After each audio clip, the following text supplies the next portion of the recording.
दूध विक्रेत्याने बदलला रस्ता तरीही एफडीएने गाठलाच. 238 लिटर भेसळयुक्त दूध नष्ट, केंद्र सील.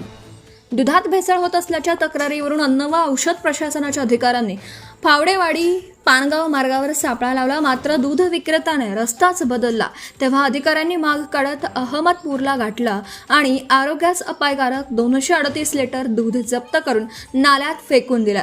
अन्न आणि औषध प्रशासनाचा आयुक्त तुकाराम मुंढे यांच्या कडक आदेशानंतर संशयास्पद भेसळयुक्त अन्नपदार्थ जप्ती कारवाईसाठी विशेष मोहीम राबवली जात आहे. रेणापूर तालुक्यातील फावडेवाडी येथील शंभू महादेव दूध संकलन केंद्रातून भेसळयुक्त दूध जात असल्याची तक्रार अन्न आणि औषध प्रशासनाकडे आली होती. त्यानुसार 9 जुलै रोजी सकाळी अधिकाऱ्यांनी फावडेवाडी पानगाव रस्त्यावर सापळा रचला. मात्र केंद्रांच्या वाहन चालकाने नियमितचा रस्ता सोडून मुसळेवाडी मार्गे अहमदपूरला गेला तेव्हा अधिकाऱ्यांनी वाहनाला गाठलं. वाहनातील 4 कॅनडमधील दुधाची प्राथमिक तपासणी केली असता ते आरोग्यास अपायकारक असल्याचं समोर आलं. त्यामुळे अधिकाऱ्यांनी तात्काळ 238 लिटर भेसळयुक्त दूध नाल्यात ओतून नष्ट केलं. त्याची किंमत 16,422 रुपये आहे. तसेच दुधाचे काही नमुने घेऊन ते तपासणीसाठी प्रयोगशाळेत पाठवण्यात आले आहेत.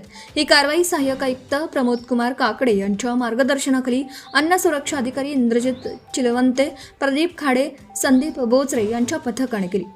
विनापरवाना व्यवसायाला कुलूप, दंडात्मक कारवाई.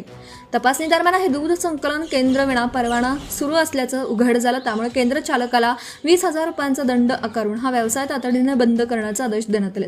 तसेच नियमांचे उल्लंघन केल्याप्रकरणी दूध वाहन चालकावरही दंड आकारण्यात आला आहे. दुधाच्या गुणवत्तेबाबत शंका असल्यास तात्काळ प्रशासनाकडे तक्रार नोंदवावी. विनाविलंब कारवाई करण्यात येईल असं आवाहन प्रमोद कुमार काकडे, सहाय्यक आयुक्त अन्न यांनी केलं आहे. Subscribe now and press the bell icon. Never miss an update.